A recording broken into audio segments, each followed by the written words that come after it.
और मैं आपके सम्मानित चैनल के माध्यम से मुख्यमंत्री जी से सादर आग्रह करता हूँ कि जो 5,46,000 कर्मचारी हैं तेखर मन पर घोषणा पत्र में जेखर पर जो वादा करेंगे, इस उम्र में हम क्या नौकरी करें, क्या पढ़ाई करें, ऐसी हो गई है स्थिति हमारी। तो सरकार से, भूपेश सरकार से मेरा निवेदन है कि हमें नियमितीकरण किया जाए। हमारे नियमितीकरण की एक मांग उन्होंने घोषणा पत्र में लिखा था कि जब भी हमारी सरकार आएंगी तो हम आपको नियमित करेंगे। तो तीसरे नंबर के उनके घोषणा पत्र में तो हम सरकार से निवेदन करते हैं कि आपके बजट सत्र में हमारी एक सूत्री मांग है नियमितीकरण। मुझे तो इस सरकार से कोई भी उम्मीद नहीं है, क्योंकि ये कमेटियों की सरकार है, 13 कमेटी बना चुकी है। और आज जो बजट सत्र में जो दूसरे दिन आज जो सदन में चर्चा हुआ, उसमें जो अनियमित कर्मचारी हैं उन पर खुलकर बात की गई। तो आइए जानते हैं जो अनियमित कर्मचारी हैं उन वो भूपेश बघेल जी के जो समिति बनाई गई है उस पर कितना उन लोग समर्थन में है या वो कितने खुश हैं उनके जो निर्णय लेने जा रहे हैं भूपेश बघेल जी। तो आइए अनियमित कर्मचारियों से बात करते हैं और उनसे जानते हैं कि उनकी क्या दी है कि नियमितीकरण की जो डेट है वो सरकार ने नहीं बताई है। उन्होंने कहा कि यथासंभव जल्द से जल्द करने का प्रयास करेंगे, पर वो जल्द कब आएगा थोड़ा विस्तार से बताइए। छत्तीसगढ़ महतारी के चरण में मैं एक जवाब अपन मूल भाषा छत्तीसगढ़ी में देना चाहूँ। छत्तीसगढ़िया सरकार है, हमन छत्तीसगढ़िया सरकार के 5,46,000 जम्मो ST/SC OBC जनरल कास्ट के कर्मचारी मन हन, जेखर मन के 4 साल में बजट में मांग पूरा नहीं हो पाई। पर कहते भगवान जेन करते तेन अच्छा करते, दे रहा है दुरुस्त है। आज अच्छा बात है कि हमार मांग पहली पूरा नहीं हुई, अब हो ही तो हमन लो OPS के लाभ भी मिल ही। और मैं आपके सम्मानित चैनल के माध्यम से मुख्यमंत्री जी से सादर आग्रह करता हूँ कि जो 5,46,000 कर्मचारी हैं तेखर मन पर घोषणा पत्र में जेखर पर जो वादा करेंगे, जैसे हमार मितानिन बहनी, हमर आंगनबाड़ी वाली बहनी मन, हमर रसोईया बहनी मन, हमर सफाई कर्मी साथी मन बर जेखर मन के संख्या 91,000, 43,000, 500, 71,000 और 87,000 ए प्रकार से 2,52,000 होते। तेखर मन के मांग नियमितीकरण नो है। ओखर मन के पहला मांग ये है कि पूर्णकालिक के काम देवाए और न्यूनतम वेतनमान श्रमिक दर और कलेक्टर दर के हमन ला देवाए। वो मांग ला सरकार पूरा करे। 2300, 1300, 2350, 2750 ऐसे वेतन मन पाथे। हमारा मितानी आंगनबाड़ी वाली बहनी मन, मैं गलत बोल पा रहे हो, वो 6,000, 6,500 पाथे।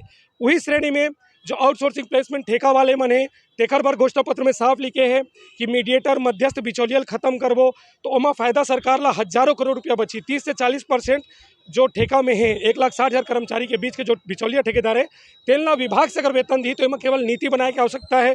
इमा कोई संवैधानिक बाधा नहीं है, कोनो कानूनी बाधा नहीं है, कोई बजट के समस्या नहीं है। अब ये 1,60,000, 2,52,000 ला हम जोड़थन तो ये लगभग 4 लाख, 4.5 लाख हज़ार के संख्या पहुँचते। ओखर पर बासथे दैनिक वेतनभोगी, संविदा और श्रमिक दर के श्रमिक, कलेक्टर दर के श्रमिक। तो मैं आपके चैनल के माध्यम से बताना चाहूँ, संविदा मन के भी यही मांग है जिसे उड़ीसा और झारखंड के तर्ज में वो मल्ला विभाग में मर्ज करे जाए। आउटसोर्सिंग प्लेसमेंट ठेका वाले मल्ला दिल्ली, पंजाब, हिमाचल प्रदेश, उड़ीसा के तर्ज में मर्ज करे जाए। और जो श्रमिक तो कलेक्टर दर के श्रमिक है जिन 2008 मार्च के बाद 2023 तक के बीच में, चाहे वो 1 महीना पहले आए हो चाहे 2009 से काम करे थे, 15 साल से सबों बार मध्य प्रदेश के स्थायी कर्मी योजना के माध्यम से स्थायीकरण की हमारे मांग है। काबर कि हमला मालूम है नियमितीकरण नहीं हो सके, उमा देवी प्रकरण के बाद बाधा है, कर हम उचित मांग रखा था। सरकार न्यूनतम वेतनमान 19,500, 15,600 में मतलब विभाग में मर्ज कर सकते। श्रमिक तो कलेक्टर दर एकर अलावा जो दैनिक वेतन भोगी है जिन 96 से लेकर 2008 तक के एकर मन की संख्या मात्र 3,000 है। तो जैन दैनिक वेतन भोगी मन के नियमितीकरण हो सकते, जेखर मन पास नियुक्ति पत्र है तेखर मन के नियमितीकरण करे। मान लो ऐसे कोई दैनिक वेतन भोगी भाई हो ही, जैसे गोविंद भाई बताए थे, अगर ओकर पास नियुक्ति पत्र नहीं है तो वह मल्ला हमार असन स्थायी कर्मी मतलब ये सब करे जाए तो इमा ज़्यादा बोझ सरकार करा नहीं आए। संविदा वाले मन के ऑलरेडी अतका वेतन मिलते कि ओमन ला केवल जो विभाग में एक आदेश भर निकालना है ओकर वेतन बढ़ाए की भी मोर ख्याल से ज़्यादा अंतर नहीं आई। तो सरकार से आग्रह है, आप छत्तीसगढ़िया सरकार हो, भूपेश है तो भरोसा है, घोषणा पत्र के बहुत सारा मांग जेकर आप पूरा करो तेन मन ये लाइन ला बोलते। हमन चाहतन अनियमित कर्मचारी मन कि हमरो मन पर ये लाइन है हमारे विश्वास में बदले। और ये छत्तीसगढ़ महतारी के से मैं प्रार्थना करता हूँ कर चरण में खड़े होके कि ये बजट सत्र में एक खुशखबरी हमन ला मिले। 8 तारीख के होली के दिन में हमन दिन मान होली खेलन और शाम को दिवाली मनान। 6 तारीख के 12:30 बजे भूपेश बघेल जी मोर मुख्यमंत्री, हमर मुख्यमंत्री 2 करोड़ 80 लाख छत्तीसगढ़िया मन के मुख्यमंत्री एक खुशखबरी दे। बस यही कामना है आपके चैनल के माध्यम से। सरकार के जो भी सुनत हो ही अधिकारी मन, मंत्री मन, विधायक मन, नेता मन, 10 मन से मोर प्रार्थना है ये बात ला आप समझाओ, बढ़ाओ और हमन मन बर एक अच्छा शुभ शुरुआत जरूर करो। और सबसे अंतिम में एक बात बोलूँ, बार बार की थे कि संवैधानिक बाधा है, कानूनी बाधा है, तो हम हर चीज़ के समाधान हमार करा है। दूसर राज्य के कोई भी नियोजन लागू करी तो न उनमें संवैधानिक बाधा, मतलब किसी शिक्षित बेरोजगार के अधिकारों का हनन नहीं होगा। कानूनी बाधा, उमा देवी प्रकरण की बाधा नहीं आएगी। सबसे बड़े बात बोलते हैं बजट की समस्या, सबों के मांग 5,46,000 के करी तो 4,200 करोड़ के खर्चा आई। 1.25 करोड़ के बजट के अभी आने वाला है, ऐसे सुने में आते 4,200 करोड़ रुपया अतिरिक्त सिर्फ सालाना, तो ये कोई बहुत बड़ी राशि नहीं है। और अंत में 5,46,000 बहुत बड़ी संख्या जिनकी थे, तेल मैं बताऊं कि यही 2018 में 2 लाख शिक्षा कर्मी मन के नियमितीकरण नहीं सम्मिलन हुए, संख्या कत का है 2 लाख, तो 5,46,000 मतलब 3 चरण। तो हम सरकार ला हर प्रकार से सहयोग करबो। 26% के बाधा है सामान्य प्रशासन के, एक साथ सबके नहीं हो सके। हम सरकार ला सुझाव देबो हर श्रेणी में, मतलब श्रमिक दर के श्रमिक, कलेक्टर दर के श्रमिक, यानी कैपिटल है, स्मॉल है, दैनिक वेतन भोगी, आपके सुविधा, अंशकालीन जॉब दर मानदेय, प्लेसमेंट, आउटसोर्सिंग, ठेका। अंशकालीन जॉब दर मानदेय में हमार मितानिन, आंगनबाड़ी, रसोईया, सफाई मन आथे। तो सब ला जेखर जेखर 10-10 वर्ष हो गया, 15 वर्ष जोन बजट के अनुकूल हो ओमन ला सबसे पहले मर्ज करे, और बाकी मनबर जो शेष बचे 5,46,000 मनबर, 40,000 मनबर, तीन बार नीति बना दे। आप ला मैं पूरा सुझाव दे हूँ चैनल के माध्यम से, जिन भी साथी मन देखा थे एक और अपील करूँ, ऐसने जो भी यूट्यूब चैनल जो हमारे छत्तीसगढ़िया कर्मचारी मन के मांग ला उठाते, आप सब बोला लाइक करो, सब्सक्राइब करो, आरजे न्यूज़ चैनल ला भी करो। और जतका चैनल है ये वो चैनल है जिन हमन मन के पीरा, हमर लइका मन के, हमन आर्थिक सुरक्षा बर मन हमार बात ला सरकार करा पहुँचाते। हमार जिम्मेदारी है कि एक चैनल ला सब्सक्राइब, लाइक करके, शेयर करके एला जो विज्ञापन मिले ओखर से जो आय होई ओखर से मन ला आर्थिक सुरक्षा दन। तो यही प्रार्थना है मोर 5,46,000 कर्मचारी मन से, जिन्हें बाइट ला देखा था ये विषय समझाओ, उचित मांग ला रखो, और केवल मांग करना है, प्रार्थना करना है, निवेदन करना है, यही हमारे हाथ में है। सर आपका शुभ नाम? गोविंद कुमार साहू, मैं जल संसाधन विभाग से हूँ। विगत मैं 2007 से कर्मचारी हूँ यहाँ, हाँ, दिल्ली BSK पर, और भी अनगिनत कर्मचारी हैं हमारे जल संसाधन विभाग में। मैं तो शासन से बस इतना कहना चाहता हूँ कि हमें नियमितीकरण करें, और नियमितीकरण नहीं हो सकता है तो स्थायीकरण करें, जिससे हम और हमारा परिवार सुरक्षित हो, और हमारे जितने भी हमारे जल संसाधन विभाग में स्वीकृत पद हैं उनके ऊपर हम उतने ही कार्यरत हैं, और ज़्यादा बर्डन भी नहीं आएगा। मगर मैं चाहता हूं कि जल्द से जल्द इसमें कार्रवाई होना चाहिए। तो अभी जो समिति बनाई गई है, आपको क्या लगता है उससे कुछ आपके संबंध में या आपके हित में कुछ फैसला आने की संभावनाएं आपको नज़र आ रही हैं कि नहीं आ रही है? शासन अब देखा जाए तो उम्मीद है, क्योंकि हम तो उन्हीं के ऊपर निर्भर है ना। हमारे मुखिया, हमारे श्री बघेल जी, हम उनको मुखिया समझते हैं, तो हम उनसे अपेक्षा रखते हैं कि हमारे लिए कुछ करे।